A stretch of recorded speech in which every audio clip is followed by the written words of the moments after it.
บายดีหมดทุกคนผู้ที่รับชมวิดีโอนี้อยู่อยากบอกว่าท่านเป็นคนที่โชคดีที่สุดที่ได้เข้ามารับฟังสิ่งที่ล่ากำลังจะเว้าแต่ว่า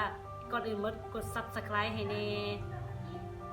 ฉะนั้นสิ่งที่ล่าอยากจะแบ่งปันในมื้อนี้เนาะบางทีบางคนอาจจะรู้แล้วบางคนอาจจะเคยได้ยินแล้วบางคนก็ปฏิบัติอยู่แล้วสินะแต่สิ่งที่ล่าอยากจะแบ่งปันก็คืออาจจะเป็นผลประโยชน์เล็กๆน้อยๆให้กับคนใดคนหนึ่งหรือว่าผู้ที่ว่ากำลังคิดว่าเขาเฮ็ดอย่างดีเป็นอย่างเขาคือเป็นแบบนี้แบบนั้นอย่างประมาณนี้นะแต่ว่าอันดับทำอิฐเราอยากถามก่อนเนาะว่าท่านเป็นคนหนึ่งโบที่แบบยังบ่พอใจในตัวเอง 100% เป็นอย่างคือคนที่งามแล้วคืออยากงามอีกเนาะรวยแล้วก็อยากรวยอีกรอแล้วก็อยากรออีกคือ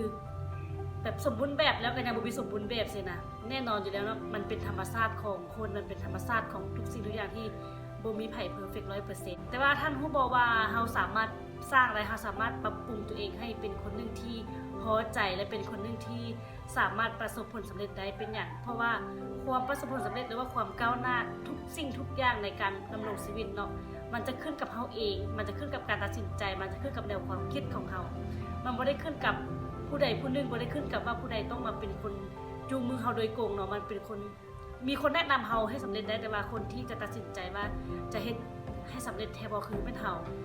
แต่ความสำเร็จสิ่งต่างๆมันจะบ่เกิดขึ้นเนาะถ้าว่าเฮานี่นะยังรู้สึกบ่ได้ภูมิใจในตัวเองและบ่ได้มีคุณค่าในตัวเองเลยเป็นหยังเพราะว่าการที่เฮาจะได้สิ่งอันใหญ่ๆหรือว่าอันใหม่ๆหรือว่าอันที่ดีกว่าน่ะถ้าว่าเฮายังบ่พอใจสิ่งที่เฮาเป็นอยู่แล้วเนาะ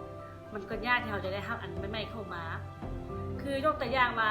เฮาอยากให้เฮาเป็นแบบใดตัวอย่างว่าคือยกตัวอย่างคือดินนี่เนาะดินเนี่ยก็คือดินนี่บ่แต่ว่ามันก็มีหลายความหมายว่าเฮาจะใช้ดินให้เป็นประโยชน์แนวใดเนาะคือดินบางประเภทนี่ก็สามารถเฮ็ดกสิกรรมว่าเฮาใช้ดินในการปั้นหม้อแหกแตกกระโปะหรือว่าปั้นหุบผ้าเจ้าหุบอย่างต่างๆเนาะเฮ็ดให้มีความหมายให้มันดินนั้นสามารถปั้นเป็นสิ่งที่ดีแต่ถ้าดินเนี่ยที่บ่ดีเด้ก็คือยกตัวอย่างง่ายๆคือเฮาปั้นก้อนดินเนาะเฮาไปดึกใส่ผู้ใดผู้หนึ่งบ่หรือว่าเฮาปั้นก้อนดินเพื่อไปเป็นลูกกระสุนแบบยิงนกมันก็เป็นดินที่บ่ดีแม่นบ่เนาะฉะนั้นอันนี้ยกตัวอย่างของดินละมันนี่เฮาเด้เฮาอยากให้เฮาเป็นแบบใดเนาะเฮาอยากให้เป็นคนที่มีเฮาสามารถปั้นเฮาเองบ่หรือว่าเฮาอยากเป็นคนประเภทใดมันขึ้นกับเฮาและเฮาเด้เฮาอยากให้เฮาเป็นแบบใดเนาะเฮาจะเห็นคุณค่าของเฮาเป็นแบบใดถ้าเทียบใช้ดินเฮาจะให้เฮาเป็นดินเป็นคนที่มีคุณภาพแบบใดมันขึ้นกับเฮาตัดสินใจฉะนั้นเนาะ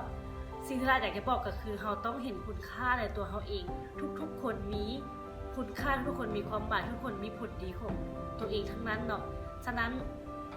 เฮาต้องพอใจสิ่งที่เฮาเป็นแล้วเฮาจะพร้อมที่จะรับอันจริงใหม่ๆเข้ามาอันที่มันดีกว่าเพื่อเป็นการทักตัวเองให้หลายขึ้นเฮาต้องรู้คุณค่าของด้านเวลาแล้วรู้ว่าเวลาเฮานี้ให้คุณค่าเพื่อทักตัวเองหลายขึ้นเฮาต้องรู้คุณค่าด้านเวลาใช้เวลาทุกวิทุกนาทีให้มีความหมายเฮ็ดให้ตัวเองมีการพัฒนารู้คุณค่าของตัวเองเนาะอันนี้เป็นสิ่งเล็กๆน้อยๆที่ลาอยากจะฝากไว้หวังว่าจะเป็นบทเรียนหรือว่าความคิดเห็นของลาก็จะมีคลิปต่อๆไปในการเล่าหลายๆเรื่องจะมีการปรับปรุงขึ้นเท่าละน้อยเนาะขอบใจที่ติดตามชมจนจบเด้อบ๊ายบาย